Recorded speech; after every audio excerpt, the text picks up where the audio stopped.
Le Paris Saint-Germain remporte le trophée des champions et chambre l'OM.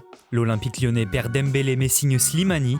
Le mercato des autres clubs français et les résultats à l'étranger. C'est parti pour le journal de Made in Foot.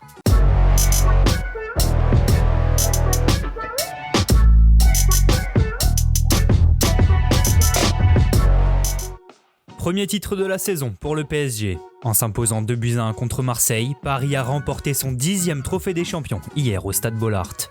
Un succès mérité pour les hommes de Pochettino, dominateur en première période. Mauro Icardi va d'abord placer une tête hors cadre à la 20e minute de jeu, un premier avertissement pour l'OM. Pas en réussite sur cette action, le numéro 9 parisien va avoir une nouvelle chance sur un centre de Di Maria. Cette fois, sa tête est détournée par Mandanda sur le poteau, mais le ballon revient sur l'Argentin qui ouvre tranquillement le score. L'ancien joueur de l'Inter est même proche du doublé juste avant la pause, mais sa lourde frappe du gauche vient s'écraser sur la barre transversale de Mandanda. En seconde période, Paris gère mais va tout de même concéder quelques occasions et Keylor Navas s'interpose devant Thauvin et Tchaleta Tsar. Moins en vue qu'en première période, Icardi va se distinguer en obtenant un pénalty en fin de match. La VAR confirme, Pelé a bel et bien accroché l'attaquant parisien. Fraîchement entré en jeu, Neymar s'avance et fait le break. Payet réduira la marque dans le temps additionnel mais il sera trop tard. Le PSG bat l'OM 2-1. Une victoire que les joueurs de la capitale se sont empressés de fêter, notamment sur les réseaux sociaux où Neymar n'a pas manqué de chambrer les Marseillais. Le Brésilien a d'abord posté cette story sur Instagram avant de demander à Alvaro qui était le roi sur Twitter. Ce à quoi l'Espagnol a répondu « Mes parents m'ont toujours appris à sortir mes poubelles », accompagné d'une photo des deux joueurs au duel. À Neymar de lui rétorquer qu'il avait oublié comment gagner des titres, Alvaro lui répond alors qu'il sera toujours dans l'ombre du roi Pelé. Neymar termine en disant qu'il a rendu Alvaro célèbre. Fin de la guéguerre. On reste à Marseille pour parler du mercato du club phocéen et plus spécialement de la quête du grand attaquant. Hier, la Provence a révélé que Pablo Longoria avait refusé l'arrivée de Diego Costa. Libre depuis son départ de l'Atlético Madrid, l'Espagnol de 32 ans s'est proposé à l'OM, mais son salaire de 8 millions d'euros annuels a refroidi les dirigeants olympiens. Ces derniers travailleraient d'ailleurs activement sur la piste d'Arkadiusz Milik. Après une première offre à 6 millions d'euros, l'OM a réalisé une deuxième proposition de l'ordre de 7-8 millions d'euros, plus des bonus selon Sky Sport. Une offre toujours jugée insuffisante par le Napoli, qui attend 10 millions d'euros pour son attaquant polonais en fin de contrat en juin prochain. De son côté, l'Olympique lyonnais tient son attaquant en la personne d'Islam Slimani.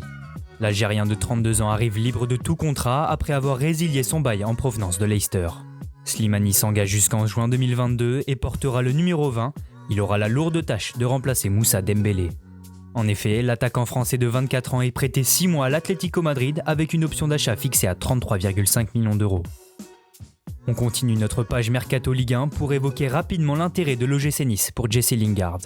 Selon Sky Sport, les Aiglons ont pris contact avec l'entourage du milieu offensif anglais. Le gym aimerait relancer un joueur en manque de temps de jeu à Manchester United et négocierait pour un prêt. Enfin, c'est officiel, Stéphane Ruffier met un terme à sa carrière professionnelle.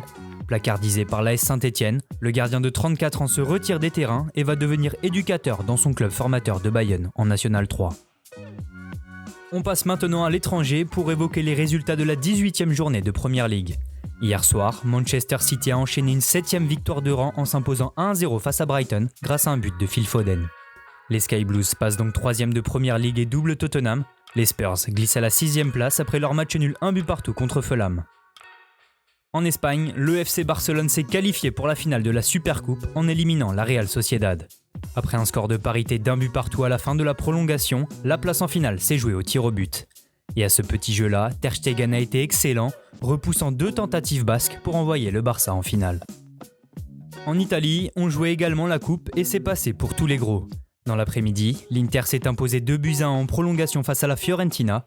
Un but à la 119e minute de Lukaku qualifie les Nerazzurri pour les quarts de finale. De son côté, Naples a bataillé pour venir à bout d'Empoli. Les coéquipiers de Lozano buteur s'imposent finalement 3-2. Même score pour la Juventus contre le Genoa. Emmené en prolongation, la vieille dame s'en est sortie grâce à un but de l'ancien lyonnais Hamza Raffia. Enfin, on termine par l'Allemagne où la coupe a réservé une énorme surprise avec l'élimination du Bayern Munich par l'équipe de Kiel, pensionnaire de 2e division. Après avoir mené par 2 fois grâce à Gnabry et Sané, les Bavarois se sont fait rejoindre au bout du temps additionnel. Incapables de faire la différence en prolongation, ils ont été poussés au tir au but pour finalement s'incliner 6-5 en mort subite. Merci à tous de nous avoir suivis, n'hésitez pas à liker, commenter et partager. On se retrouve très bientôt pour un nouveau journal.